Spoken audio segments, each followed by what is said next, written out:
আসসালামু আলাইকুম। আজকে জানবো বাইতুল মোকাররম মসজিদ সম্পর্কে। বাইতুল মোকাররম জাতীয় মসজিদ হলেও এটি সরকারিভাবে নির্মিত হয়নি। পাকিস্তান আমলে ঢাকায় বড় শিল্প উদ্যোক্তা ভাওয়ানি পরিবারের পক্ষ থেকে মসজিদের নির্মাণে উদ্যোগ গ্রহণ করা হয়। মসজিদের পরিচালনা ব্যয় নির্বাহের জন্য নিচে বিশাল বড় মার্কেটও নির্মাণ করা হয়। সেই মার্কেট থেকে কোটি কোটি টাকা প্রতি বছর শুধু ভাড়া বাবদ আয় হয়। কিন্তু দুঃখজনক হলেও এসব আয়ের খুব সামান্যই মসজিদের কল্যাণে ব্যয়িত হয়। বাইতুল মোকাররমের মতো জাতীয় মসজিদের সাউন্ড সিস্টেম সেই মাদাদা আমলের ঘরে বরে। আজকাল মহল্লার ছোটোখাটো মসজিদেও আরও উন্নত সাউন্ড সিস্টেমের ব্যবস্থা রাখা হয়। এই মসজিদের অজুখানা ওয়াশরুমের দুরবস্থার কথা কি আর বলবো। পবিত্রতা হাসিল করতে গিয়ে উল্টো নাপাক হয়ে আসতে হয়।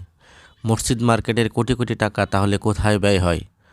মূলত এই মসজিদের তত্ত্বাবধায়ক প্রতিষ্ঠান ইসলামী ফাউন্ডেশনই এই ব্যাপারে গাফেল ও আন্তরিকতাহীন। তারা একটু উদ্যোগী হলেই এসবের সুন্দর ও সহজ সমাধান হতে পারে।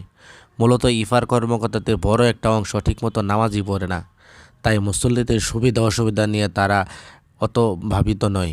এই বিষয়ে তিনভাবে কাজ করা যেতে পারে। যারা সাংবাদিক আছেন তারা পত্রিকা ও টিভি চ্যানেলে অনুসন্ধানী প্রতিবেদন করতে পারেন মসজিদের এত এত টাকা কোথায় ব্যয় হয় এবং মসজিদ সংশ্লিষ্ট বিষয়ে উন্নতি করতে ইফার এই অবহেলা কেন। 2. যাদের লবিং আছে তারা আবেদননামা জমা দিতে পারেন ইফার দায়িত্বশীলদের কাছে।